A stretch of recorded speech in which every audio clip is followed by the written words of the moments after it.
That you don't want it anymore. Okay, but we can demand something. You can demand anything from politicians. Most of the time they won't act. What we can demand something instead of fluoride. There's nothing else. You don't need fluoride in the water. It doesn't do any good at all. It only does harm.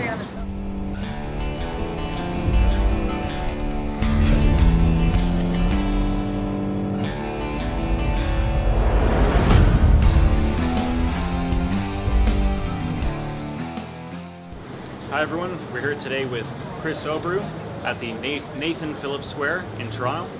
We're currently at the Un-Fluoridate rally.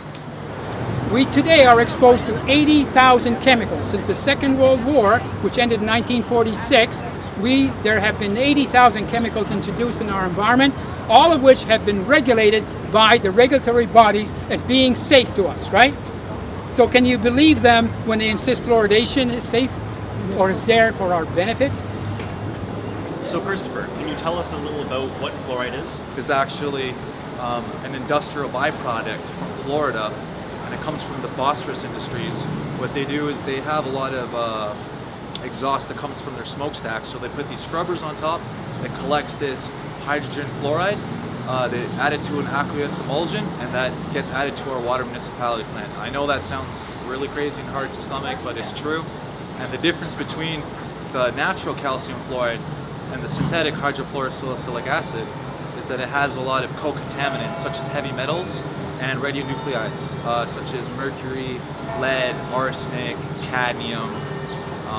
And though none of these things are nutritious for the human body. In fact, it's been proven that they're highly toxic, highly carcinogenic, had no benefit whatsoever. So we're here today to educate people about the main differences of the synthetic version and the natural version. We must not accept the principles of mass medication without prior consent, which together with other borne contaminants create a health risk which is totally unnecessary.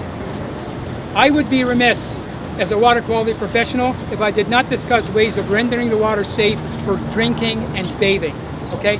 The technologies I highly recommend are reverse osmosis for drinking water combined with activated carbon, because reverse osmosis will remove virtually all inorganic substances, including, by the way, inorganic minerals, which are of no benefit to your body, with the exception that they will contribute to things like kidney stones, hardening of the arteries, and calcification of the joints. So you've explained to us that this is a byproduct of the phosphate fertilizer industry. So these are the people who are manufacturing it. So who are the people that are putting it into the water supply? Who is responsible for implementing this? Well, my look on it is, since this is actually a level 4 hazardous material that would otherwise cost an insane amount of money to get rid of, they've somehow colluded with the government to allow our taxpayer dollars to pay for this poison to be put into our water supply. So if it was a normal world, the government would say, hey, you guys have to pay to get rid of it, just give it to us for free. We'll take it off your hands, free of charge. But they've actually, like I said, colluded to charge our taxpayer dollars, and since 2012 we spent over $3 million on this hydrofluorosilicylic acid. I've been at this for 40 years. I've never drank any other water but RO, and I'm 75 and in very good health considering my genetics. My family's full of cancer. My dad died at 48 from heart disease. My blood pressure is 112/70. Okay, argue with that.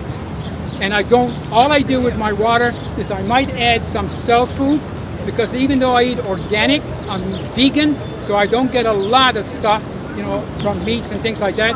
So I use some cell food in my water, and I will add pink salt, which is Himalayan mine salt. Food from the big industries are grown in poor soil, missing many micronutrients and minerals, including calcium fluoride. As a result, people are severely unbalanced and only left to consume man-made synthetic versions instead.